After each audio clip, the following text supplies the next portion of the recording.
Ryan, ano yung kasalukuyang level ng tubig dyan sa Marikina River?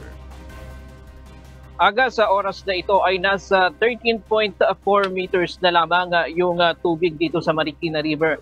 Mas mababa na yan ng 1 metro kumpara kaninang umaga. Umabot ng hanggang 14.4 meters ang level ng tubig kaninang alas 7 ng umaga sa kasagsagan ng malakas na buhos ng ulan dito sa Marikina City at bahagi ng Rizal. Kaya ang Rescue 616 at Disaster Risk Reduction Management Office ng Marikina mayat-maya ang pag-ikot sa mga lugar na madalas na binabaha. Umabot pa ang tubig sa may Marikina River Park. Maaga ring inanunsyo kanina ang suspensyon ng pasok sa lahat ng antas ng klase sa pribado at pampublikong paaralan sa Marikina City.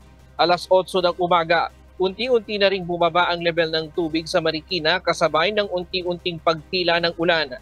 Gayunpaman aga, mahigpit na nakamonitor ang lokal na pamahalaan ngayong maghapon dahil sa posibleng pagbuhos ng malakas na ulan kasunod ng abiso ng State Weather Agency na Pag-asa na yellow warnings sa Zambales, Bataan kasama ang Metro Manila.